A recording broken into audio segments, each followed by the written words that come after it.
Let's have a light show. Let's have a light show. Yes. I'm thinking like, what does the Earth do in every 26 seconds? Paris, woo! Today's visit is in the studio of Ilkka Paloniemi. Hello. And Ilkka, you are an Espoo-based artist? Yeah, I was born in Kemi in Lapland, but I moved here later. I moved to Helsinki first and then to Espoo. We have a family here. I decided to invite you now today because of the work that I saw. That was your work in Lux Festival. This year it was, in my opinion, one of the best works in the festival. Thanks. We can talk about that work a bit later also. But you are generally like a light artist? Is that how you would describe yourself? Yeah, in some cases, but in some cases I'm also a designer, sort of working with the theaters. But light artist is my identity. Yeah.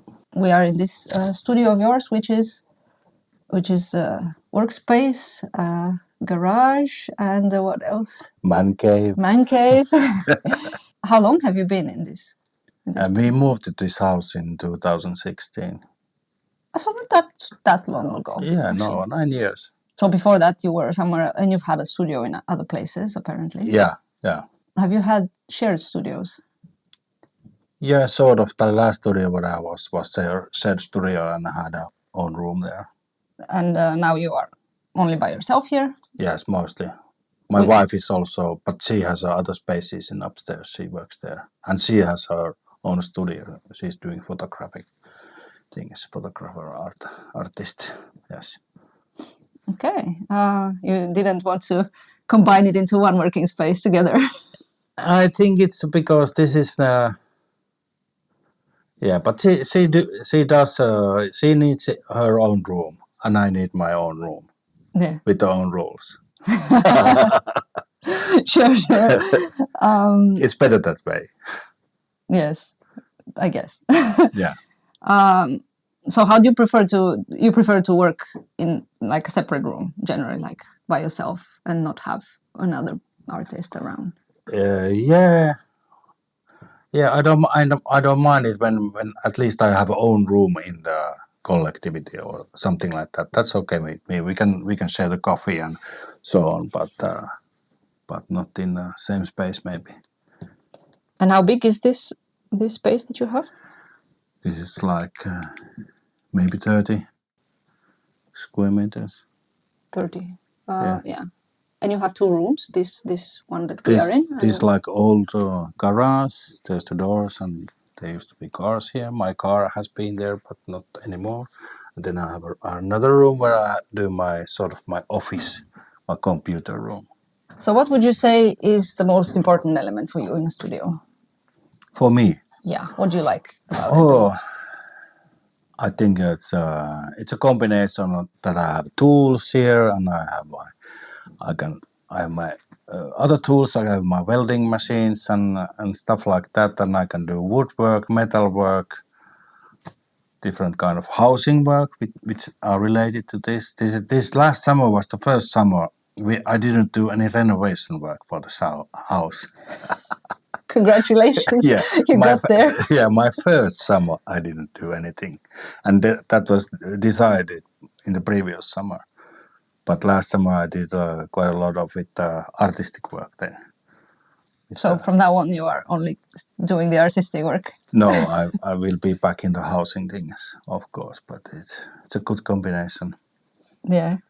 Both of them are supporting each other. But this is partly, as you see, this is like a mix of different kind of stuff. I have tools here to repair our family bicycles and car and motorcycle, doing those kind of things. And then I have a computer in the other end doing this digital. More of the clean work. Yeah, more of the clean work. But I don't mind getting my hands dirty. So let's maybe roll back to how you ended up in like this point. Like how did you always like to make your hands dirty? And like... Yeah. I'm always loved to have a garage or shop for myself, doing different kind of stuff. Also I have a yard there, which I can do bigger works in the yard. and paint jobs are easy to do in the yard. And did you always know that you would be doing something creative, something artistic? Yeah, more or less, yes. My history the artistical history starts from Kemi in the start of 80s. I was involved there with the theater. So that was my as a young person, I realized something in that point. And after that, there's been... What were you doing in the theater there? There was a sort of youngsters theater making a plays in the theater there. And in those days, I got involved with the sound. So you were participating in the plays?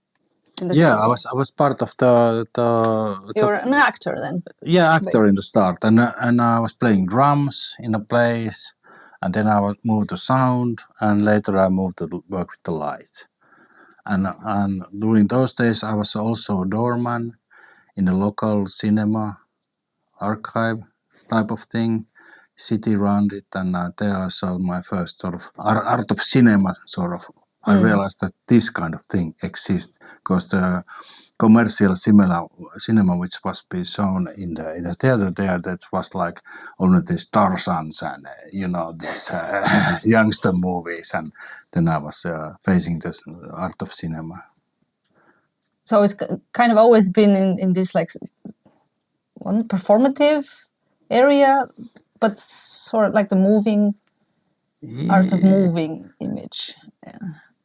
Yeah, maybe so. And the piece which was in Lux Helsinki now, that was sort of a story kind of piece. It was based on the form of the piece was based on theater or this kind of performative thing, not the static thing. Yeah, it was kind of like an installation, but not. Yeah. Yeah, it was moving all the time. Yeah, and it was living and changing, and the same way as the seismic pulse is living inside of the Earth. It's so simple.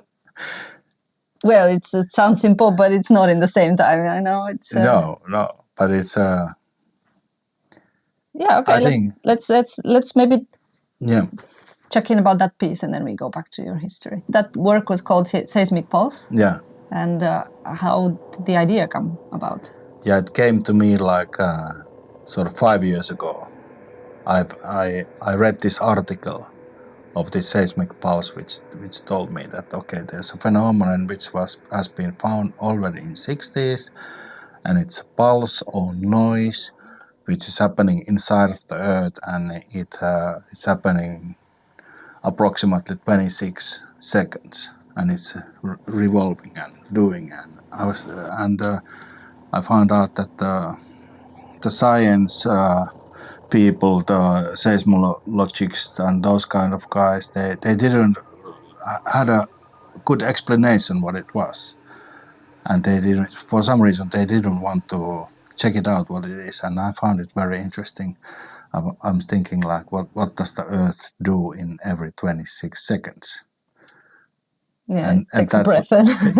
Yeah. Or if it's a heartbeat, or sending messages for us. Morse code. Slow Morse code, writing to us. Maybe they don't have the tools to properly investigate that. Maybe so, and they are just thinking that okay, it's a living planet. It does this. It's completely normal. It has been going forever. And it's not our interest. We are interested in the instability of the Earth, maybe more than this continuous sort of harmonic phenomenon, which is happening in this dynamo of Earth. And at the same time, it's interesting to bring people some kind of scientific facts or interesting scientific phenomena which are happening, which are bigger than us. Yeah, definitely. I'm very much on that boat as well. It's like most of your work, artistic work, taking kind of inspiration from some scientific discovery or some universal phenomenon. Yeah, the light art work are quite much related on it, but at the same time, I'm interested in this world of advertising light by lighting, like lighting letters, like neon lights and this kind of thing, and this Las Vegas style of blinking lights and making that kind of things. I'm also interested in that. And at the same time, in the neon lights, they are like plasma, which has the scientific connection, as you were asking. And the plasma is it's like over 95% of the estimated amount of matter in the universe. It's like in form of plasma. All these nebulas and stars and aurora borealis, they are like plasma. So it's an important thing for us, the plasma. And neon lights has it. Yeah, and plasma is not really a thing people talk about that much. Yeah, but it's around us, like we are covered by plasma in a way. Plasmaing our way. Yeah. So if we go a little bit back, yes, we have some tea here. Yes. Very nice cups. This reminds me These cups last forever compared to porcelain. Yeah, probably. They can break easily. It reminds me of school lunches. I think we had these kind of cups in elementary school lunches. Like industrial food equipment. No fanciness. Down to earth and, make your hands dirty doing things. And you can really concentrate at the tea, the subject what you are putting in your mouth. Yeah, for sure. But yes, let's get back to the story. You were in the theater when you were young. And then when did you move more towards the light? It happens in the late 80s. And first I was working as a sound guy in a theater and playing music and watching cinemas a lot. But as a work-wise, it happened in the late 80s. Yeah. I started to work to earn some money as a lighting guy and a sound guy also at the first. Because you were first in the front, on the stage, and then you moved to the back of the stage. I wanted to be in the people who are sort of manipulating the play, like making it happen and by lighting and supporting the actor. I never wanted to be in the front of this singer position. Okay. And then you went to study that somewhere? Yeah, I've been studying at Theatre Academy, Helsinki, as a lighting designer. That's my studies. But most of the skills what I know I have learned by doing a job on the streets and these tours. I used to tour with the bands, and I have a sort of quite wide tour with the bands as a light guy? Yeah. Huh. That's very interesting. You can do it so differently as you... I didn't even know bands have their own light guy. Yes. But not always. And not always they have a light guy who is really thinking what to do. Typically they have a light guy who is like bling, blong, bling, blong, blom, blom, blom, doing in the rhythm of the music. Uh-huh. But you can approach the lighting design in the musical events. Definitely. Yeah. So, but those must be some bigger bands, not just every little garage band would have a light designer. I used to work with the 22 Piste Pirkko. I don't know if you're familiar. 22 Piste Pirkko? Yeah, Finnish, like 3 guys, garage rock band. We used to tour in 90s in Europe with this 6-person crew, 6-person show. That must be cool. Yeah, that was fun. Paris, woo! Interesting, yeah. You haven't, or have you mentioned that on your website?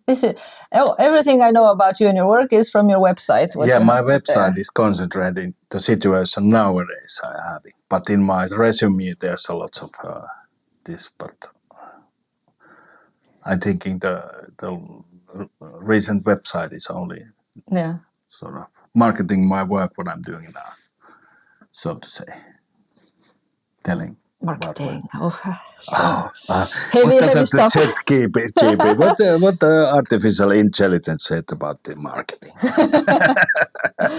Yeah, no. And still from that type of work, it's still kind of like, I mean, there is creativity for sure in lighting design and thinking how to light the show in a way that it's more appealing and more interesting. And, but then be part of it, make it a visual part. Yeah, but then you also have your own practice as a separate artist. Yeah. Was that already back then a thing, or did it? It come started later? like in late 90s, more or less. I started to be interested in that. Like, I think my first thing was something like that was done in 98 or something like that. And you're still doing probably some commission work for like other. Yeah. Yes. Just lighting a space. I'm working as a lighting designer in operas. In next summer, I'm going to make if it happens, there's going to be opera in Åland, in the islands between Finland and Sweden. That's one of my thing too. I've been doing lots of theater and all the performative arts, and also sort of fine art too. If these light art pieces, what I'm doing is taught as a light art. Maybe the neon pieces are taught, but that was like a installation for the event, the Pulse piece. In the ditch, yeah. But I don't care. You don't care what? I don't care how these things are going to be seen, but I'm just doing. Yeah, of course. I mean, anybody can put all kinds of labels on the thing. But it's interesting that you have these two paths, like one of the your own practice and one you working with other people for some performance. Yeah. So what are you doing at the moment? I just rigged 5 of my neon plasma bees, the neon, sort of paintings or portraits to Ylöjärvi, Loiste Ylöjärvi. And tomorrow I'm traveling to Copenhagen to make this installation in the Copenhagen Light Festival. Nice. Oh, I caught you like in the right time then. Yeah, in a way, yes. Originals. What has been used in these neon pieces. Okay, so you need to make these kinds of files. Yeah, this is like 1:1. The scale is 1:1. So I sent these papers to the neon glass bender, and he puts this on the table like this, and then he bends the glass. Yeah, he bends the glass. Oh, interesting. On the foam, yeah. And that's why they're sort of burned, because glass needs to be hot. I was also going to ask you about this other work of yours, which was the neon that was also part of Lux. You had 3 works in Lux Helsinki. I have totally like 9 works. Lux. I mean, in this edition. Yeah, but 9 single works. I had like in this installation in the ditch in the Kaupuisto, and then in this Glow Hotel. Oh, okay. So lobby there was like 4 of these bees, and also in this Uusi sauna, which is public sauna in Jätkäsaari, there was like 3 of those. Oh, really? 2 of those bees, and then I had this peace sign, which is the blinking peace sign. Yeah, the green sign. That's what I was curious also to ask you about. But that was in Cable Factory. Yeah. Yeah, it's in it there in that case, the piece. We can maybe see at least how the case looks like afterwards. Yeah, we can open it and put it blinking if you want to do. That would be cool. Yeah.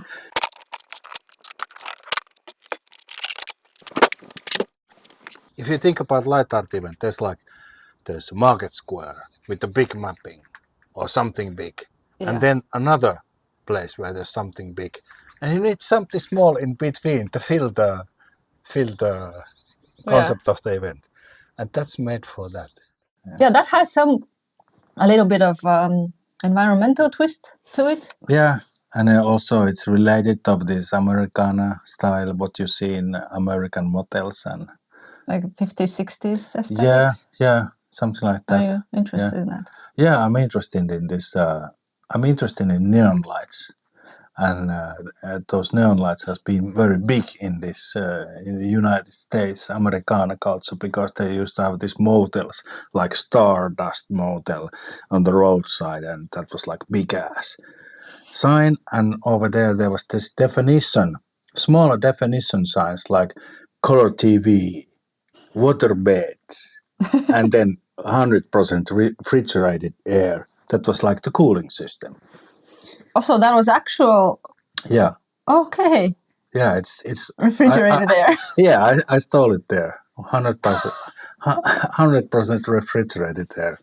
The line is stole from the Americana culture, these motel signs. So do you generally have this also side But or don't, kind of theme in your work about the environmental, or is it just? it here just and happened. It just happened to be, and I was thinking, okay, there's a Tinder match of this modern type of neon size American culture. The culture was spending the natural sources, and so by cooling the houses at the same time, we generate heat, and we should get rid of that. Not spending any electricity or energy to cool down our houses. That's like crazy thing. We should do something else, because it's at the same time it's That's because you live in Finland. That's why you're thinking that. If you were living in a place where it was hot, you would be in a different. yeah, but you can find cool down if you go like 2 meters under the ground. There's always cool. It's the same way as we create heat by rotating the coolant liquid under the ground. Like we have like 170 meters this ditch or well where we create this energy. Yeah, For the heating- geothermal. Yeah, geothermal, yes. Yeah. But in 1 watt, you can create 4 watts of heat by that system. Is that the most efficient one? I don't know. Very close. Yeah. No, I really don't know. Yeah, me either. But of course, sun is like the Yeah. main energy source what we have. So it would be maybe okay if you have like sun generated energy to use for cooling your house. Yeah, like sun panels, and then So have you had neon works for a long time? Have you worked with neon? I first did in 2018 in this peace sign.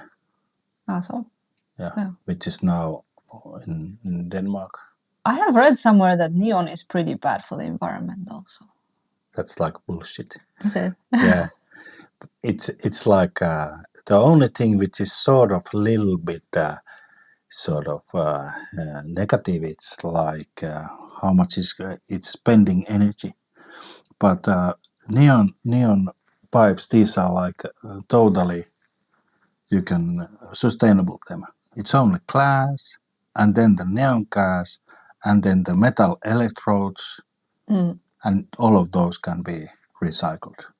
And neon gas is distilled from the air. Really? Yes. Oh. So we actually breathe it all the time. But it's the method, the process is done so that they cool down the air, so it turns to liquefied air. I don't remember the Celsius or something like that. Then they heat it a bit, and at one point the neon gas can be collected on the heated material. See, this is one other side of this podcast. It's so interesting to me. I learn new things all the time. Yeah, this is like the.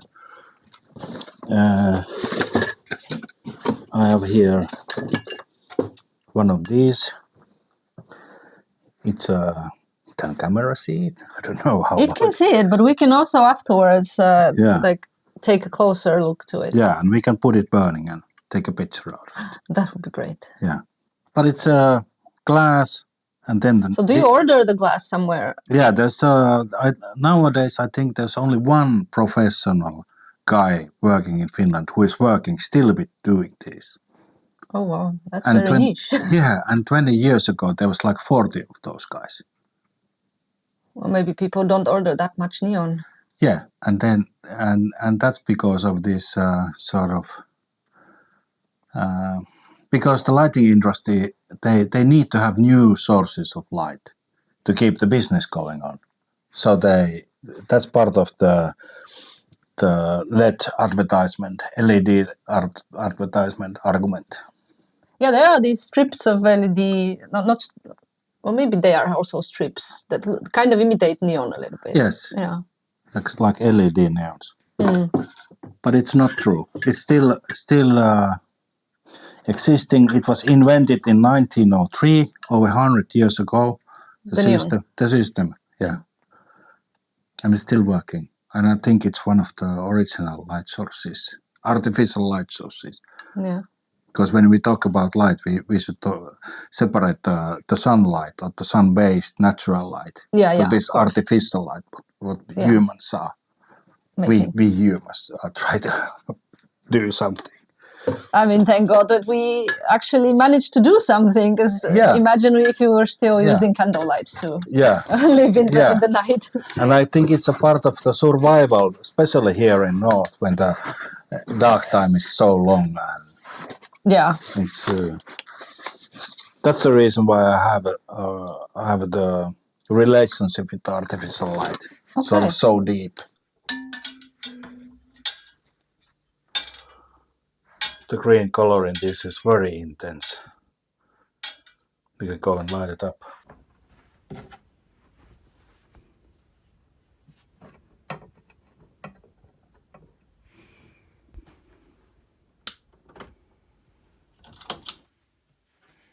That's lots of green coming out of that kind of size of lamp.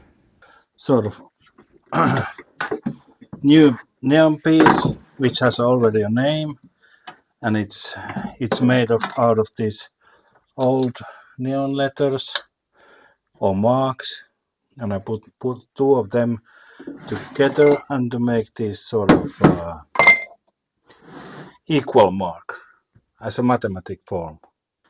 So old blue neon lights. It's sort of giving new life for the orphan neon letters. The system is so that you take out of the tubes and you have the wires in the end of it. And you make the connection and then you put back and then have those wires. So what are you making equal? You think about it. I have the name for it. It's like a mysterious symbol of something. So you now are participating in this Copenhagen Light Festival? Yeah. And then is there something coming up? After that? I'm going to participate probably in this Heinola event, light art event there with the AC Air. That's the name of the piece at this 100%. And then in summertime I'm going to do this opera in Åland. And I think I'm going to make a few more pieces during the summertime or springtime. I have some. Yeah, how does it go for a light artist? I mean, the winter is a thriving time for you because it's generally so dark. But summertime. Yes, summertime you can make new pieces or enjoy the sun. Yeah, because you can't really exhibit them then, unless they are indoors. Yeah. Somewhere. Yeah, I think there's one excellent place to show light art in the summertime, and it's in the eastern Finland, this Retretti, because it's a cave digged under the ground on the bedrock, and that's like great place in the summertime to show light art. And also, if it's hot, it's cool down there. You don't need to use electricity to cool down caves, for sure. No, that's true. Yeah, caves. Oh, yeah, and this reminds me of all those shelters, like the bomb shelters. Yeah, what we have here. There's so many. Have you done anything in those? Not really. That's something. Yeah, that's actually a good idea. I know that some people has done them. There's some like, okay, we're going to light up the roof with the blue color, make a sort of something there, but basically because they are used in a sports hall or parking places. Yeah.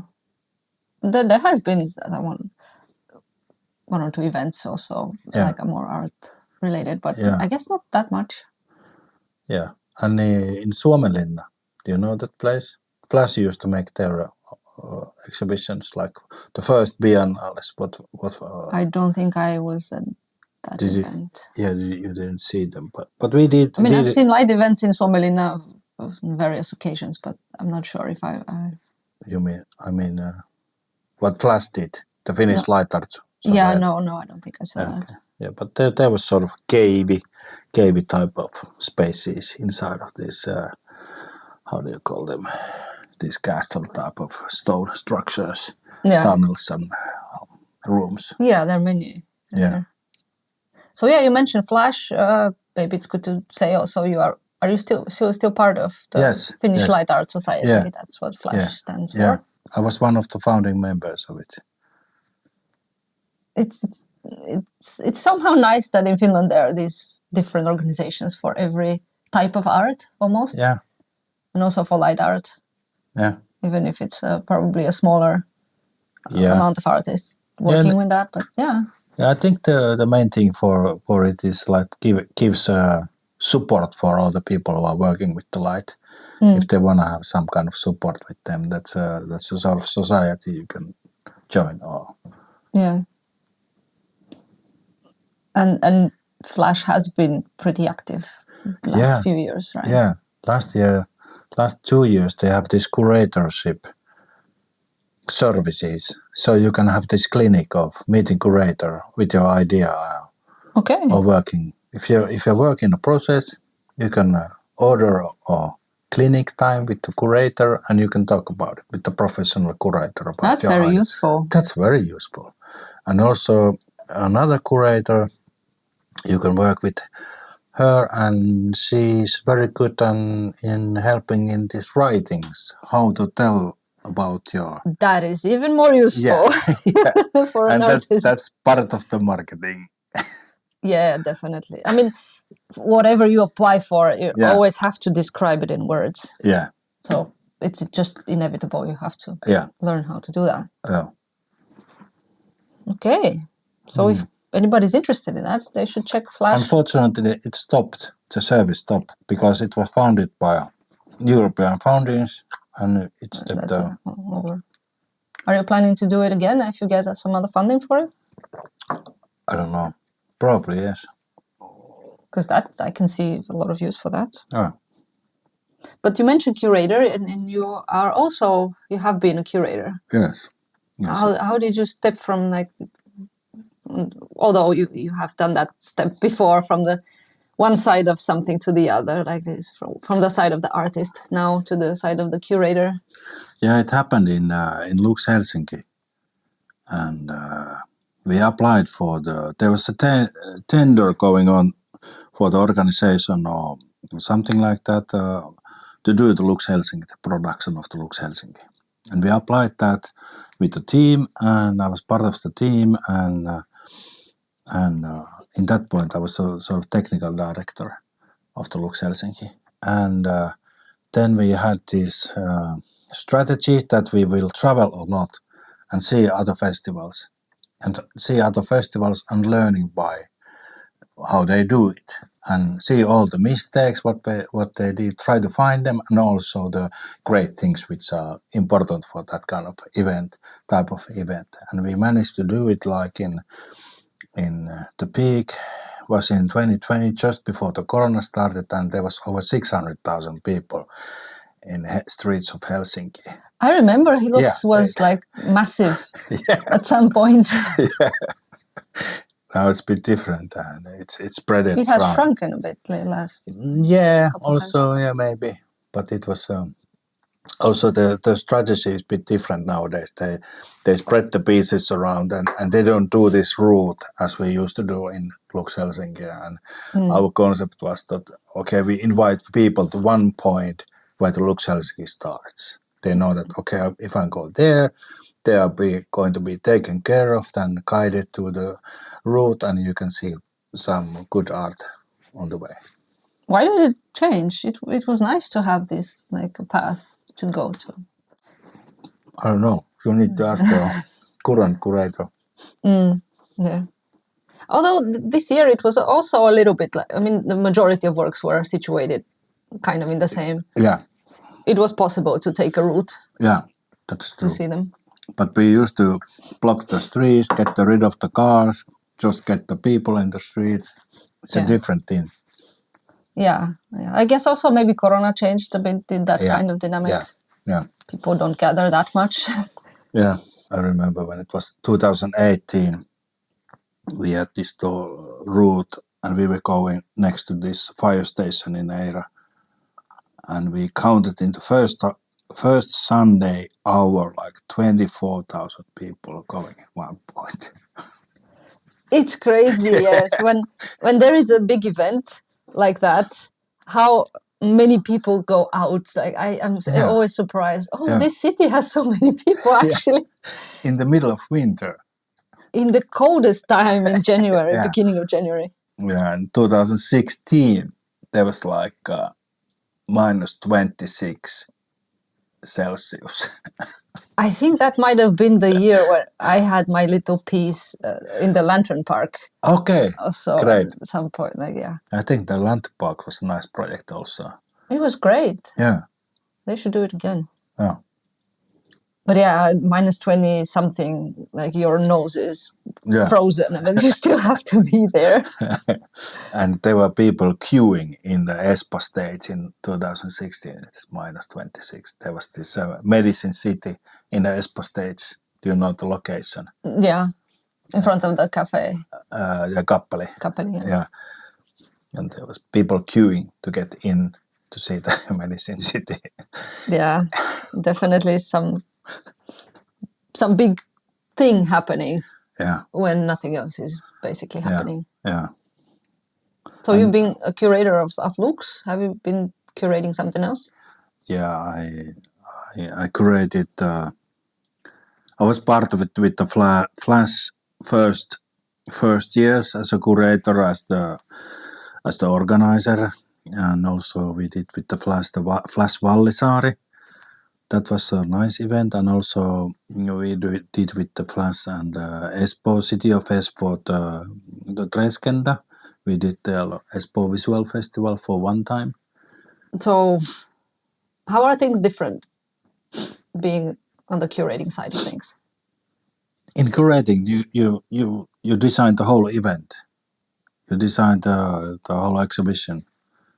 You think about the big lines, but when you are doing art piece, you can really concentrate in small details. And although if it's an art piece like yours in looks now, it was kind of big also. So yeah, but also there's lots of details what has been thought in that piece, even though it's a sort of big as a size. Yeah. Yeah. And how? Yeah. Sorry, I was asking about being curator, but now I remember the piece, and I was so curious how did you manage to make the mist go this like low, and then there was this light above it? Somehow there were these different layers of. Yeah, there's the technical description of the piece is so that there's this ditch, and then there's a tunnel. Yeah. And the big laser was located like 35 meters from the door inside of the tunnel. So what you saw when you were standing in the bridge and you saw like 100 meters of laser, sort of flat laser line. Yeah. And in this flat laser line, we put some smoke in it. And also, of course, there was this natural elements like water and snow and wind and this kind of different kind of things, which are affecting also the particles which are flowing in the air in this laser. But it seemed a bit when I saw the piece that the smoke is under the laser. Like, doesn't the smoke go up? Yeah, it goes. There's a smoke under the layer, and it goes through under the layer, and it shows you a slice of this smoky organic forms, and that's so intriguing, and it has a full resolution image, and it was so full of like pixels in it. did you manage to control somehow how the smoke goes, or was it like however it goes, it goes? We had like 4 smoke machines, and we controlled them, all of them, with the terms of power and when they are on, and they were all these systems they're connected by time code. So time code was running the laser movement and the laser things, and also the time code was controlling of the haze what we have there. Yeah, it was really fascinating to see that piece. And I mean, I saw it the first evening of Lux when it was kind of calm weather. It was wind, I think, but Yeah, it was not snowing. But some friends saw it the day after when Yeah. it was actually snowing, and they Yeah. said that added so much to Yeah. the whole experience, because Yeah, it was it- like shiny, like there was glitter there. yeah, and water was really nice also. There was rain, and also on the right side of the ditch there was this, because the snow was melting, and then it turned water and go down the ditch. There was this stars of, and the resolution is amazing in it. Did you anticipate all of that beforehand? Like, was it in the plan that this could happen and that's how it's going to look like? No, it was no. I was sort of. I could imagine it advance what will happen and water will do nice things, but I couldn't realize how it would look and how it would be the response of this effect. So that kind of phenomenon which can be seen in that piece, and I think there were great bonuses. For sure, yeah. I mean, with that kind of a piece, you can't really build it beforehand. No. Maybe you have a couple tests before it's officially open, but Yeah. not really that much. Yeah, we did actually test like a year ago in April, still winter time. We did a test there in the dark time. Okay. Yeah, we brought the laser there and check it out. And then we had one pre-programming day in Tampere where we had this laser on. So this piece was not shown for the first time now in the Lux, but it was shown first time, but because there needs to be programming it and development with the laser and the haze, and see what the result might be, where the result might be going, and okay, this has a good feeling. This doesn't have a good feeling. Yeah, for sure. Yeah. No, because you said Tampere. I thought you maybe showed it in Tampere. No, it was only in there one studio where we had a pre-programming day.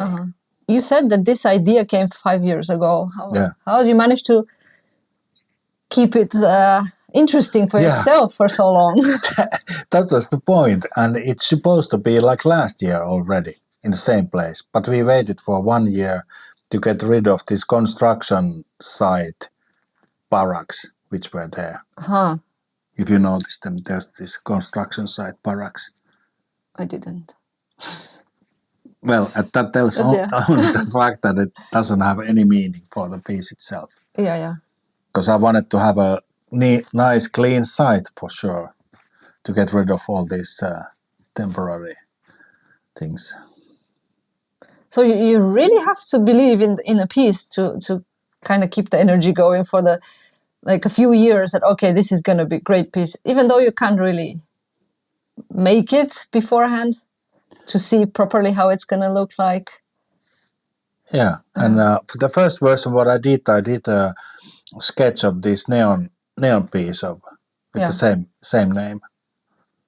It was done firstly, and the neon, the first sketch. It has never done it, but I made a sketch out of it, and it was a neon-based piece for gallery, Seismic Pulse. But then it developed because there was a open call in Jönköping, Sweden, and the laser guy who works in Sweden, they have a laser company. They asked me, "Do you have any kind of idea which we could apply to this open call?" And then I created this Seismic Pulse piece idea. It didn't go there, but later on I found this ditch, and I suggested to Lux Helsinki that could we do this in the ditch? Let's do it in a ditch. Yeah. That's a nice location. Nowadays, actually, I just found out that I just realized that this piece could be done over the canal in the bridge. And canals and bridges are in quite often cities. Yeah. So it actually could travel the piece. Yeah, and usually there are many places with canals that are very overlooked and like they're just practically they need a canal, but nothing has been done in that canal. Yeah. And the idea of that piece is also that you look above it. So you look inside of the earth, look down.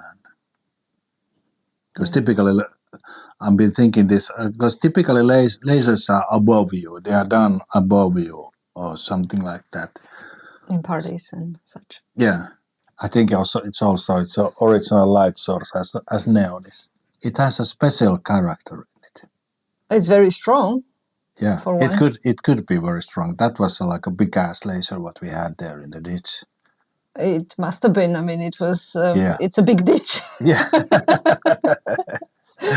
Yeah, and you can really. I think you can really feel the light, the power of light in it. It was so bright. It was pretty bright. Yeah. I mean, I wasn't on the bridge because there were too many people there. Okay. But I saw it from the side. Yeah. And it was still very impactful. Yeah. So you inevitably work with other people for these kinds of projects. You don't do everything by yourself. No. There was a sound designer. We worked with the sound designer very closely, and we both did the recordings. There was a part of this concept of the soundscape was the question was what is the sound of Earth like, and we recorded these shortwave frequencies, radio frequencies, and there's these Morse codes and different kind of noises and buzzes and number stations, and which has different kind of sounds. You can hear a distant radio station from other side of the world, which is like something very Eastern, Chinese or Korean, these kind of things. And those sounds are very interesting. I was trying to put this mental stethoscope, what the doctors are using, and listen to the earth. How does it sound? I usually ask people about the community and the importance of that for them. So in your practice, it sounds like you have always had some sort of a community around. You did the theater and then bands and then working with other people. Yeah. Have you done anything like alone? And now I'm thinking how alone am I when I'm doing my things. I guess I'm sharing my things with my wife, with my daughters quite a lot, so they know quite a lot what I'm thinking and what I'm doing. But I don't want to keep it just by myself. I want to share with somebody if somebody wants to listen. Yeah. And also, it's always nice to check your ideas with other people. So your family does affect your decisions about stuff, or everybody is affecting my decisions. But of course, I heard their opinions, but I made the decisions by myself, of course. Yeah. Now I'm very interested in this idea because I was part of the Finlandia house renovation. I was part of the design team, and I worked for the project like 9 years. And there's this very interesting, made out of brass, this sort of plate in the lobby, which defines or says all the seats where these different kind of countries, presidents and prime ministers were sitting during the 75 ETUC meeting, which was very important. So President Kekkonen, one of the previous presidents. Previous presidents, had a chair number 294. And I wanted to go there and sit. And also there's this chair of Honecker from the Eastern Germany, and Ceausescu, Tito, Gerald Ford, Leonid Brezhnev. You could go in the same chair where Leonid Brezhnev was sitting, or Ceausescu was sitting. and you have the same view of the Finlandia Hall. And I'm thinking, should I make an art piece out of that idea? Why not? Yeah. I'm this close that maybe I put this on the list and start to think, but how to make it so it's different. Well, of course, that's a whole other process. Let's go forward. Do you have let's this is touching upon the creative process a little bit. Do you have like a specific process how you go when you make a piece, or does it depend on the topic, or how does it go for you? It depends on the project, but because those pieces are following each other, and so for example, the neon pieces, I have a sort of idea of what I'm going to do in the future in the neons. And also same thing with the lasers and other kind of stuff, but the process varies a lot. First I got the idea, the concept idea, and I sort of verbalize it first and think, is this really good idea? Test it somehow with some people. How does it feel you for this kind of piece? So I work with the other people in that point also to get some feedback. And then if it starts to feel like, okay, let's do it, and then if I can even find a funding for it, and I'm ready to do it.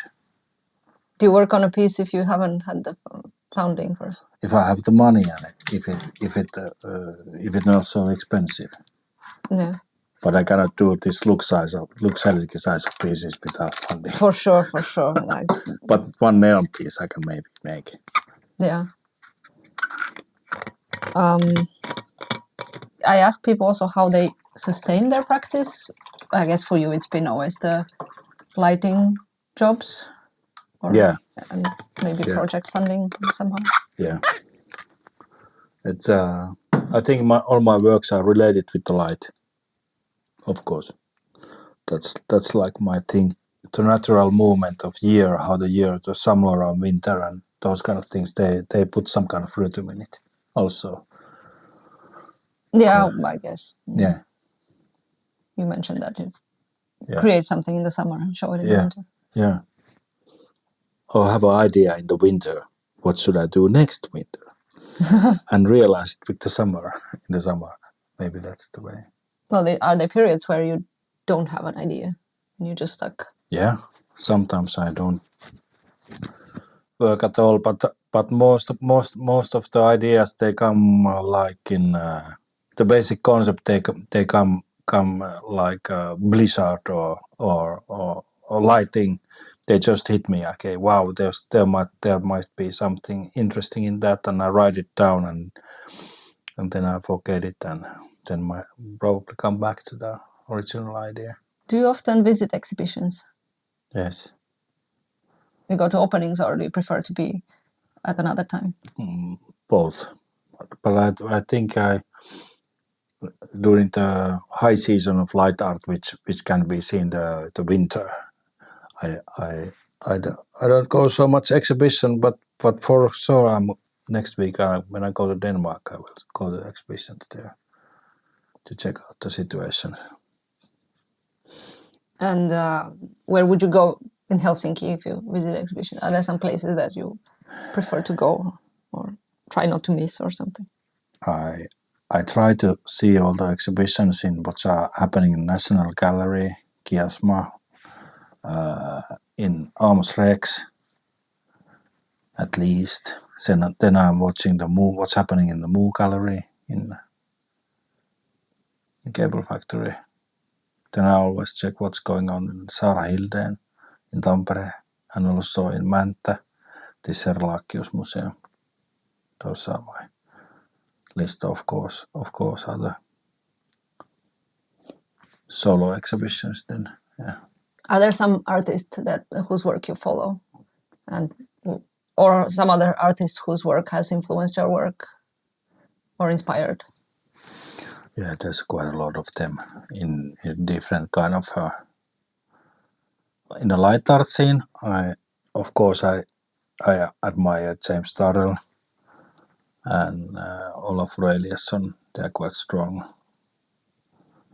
And There's lots of people in that area, but also I admire like film directors, because I think in the films there's a lots of same kind of similarities as the in my art things are. I admire those. Yeah. What are some film directors that you like? Yeah, I'm a big fan of Andrei Tarkovsky films, because I got this when I was a young guy working in this doorman there. Also this Stalker film called Stalker, that was like a huge influence for me, and still It's is. a huge classic. Yeah, and imagine it was shot twice. It's insane. That's really insane. Yeah, because they spoil the material. They develop it wrongly. Yeah, I've always thought about movies in the past when they were shooting them on film, mostly like how risky that is. Yeah, that is. Yeah. But then there are still there are still film directors who insist on film. Yes. Yeah. And they do this, that they shoot it with a digital camera and digital system, but then they make this analog print out of it, the print in gelatin, and then they have this certain feeling of the film, and they turn it back to the digital format. I think in one of these Dune movies they use this kind of system. The new Dune? Yeah. I'm not sure if it was the first new Dune or the second, but one of those they use this system. Okay. Probably the first Dune. Yeah, they shoot it in digital and make a analog print out of it, and then back to digital. This is something also very interesting to me. This like digital physical jump. Yeah. What would be some other places of inspiration? Like, do you have some specific like physical places or something online? I get lots of ideas when I'm sitting at sauna. Oh. Yeah. So the classical shower moment thing. Actually, yes. Kind of. Yeah, kind of. But it's happening in sauna. Finland, that happens in sauna. It's not a shower moment. That's not too surprising, I would say. No. I think it's there's a certain relationship with my work and ideas with the idea of sun. That the sun is the main light source, and also it's the main energy source for us. Main life source. It's life source. It's without sun, nothing is happening in planet Earth. And in sauna, you can get very close to the sun by sensing the heat. Yeah, you imitate it somehow a little bit. Yeah, and also if you do winter swimming, you go in the cold water, and you get very close to the coldness of the universe. Mm-hmm. Those are quite deep thoughts, but I was imagining them this morning because I've been writing these texts, sort of making sort of journal, and I was thinking that because we have this interview, that could be a good moment to go through my notes and write something if something comes up. Definitely, yeah. I've only once tried this kind of a sauna, and then I see dip thing, and I mean, you are so ecstatic after that because you know, oh my God, I didn't die. I managed to survive.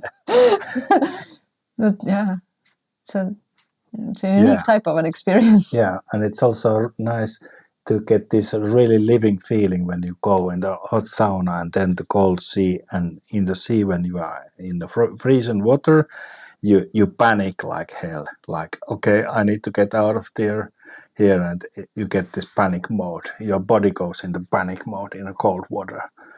And of course, it's very easy to die there. Yeah, and you go out there and then you survive, and later you have this peace, calmness feeling that I survived. It's so relaxing.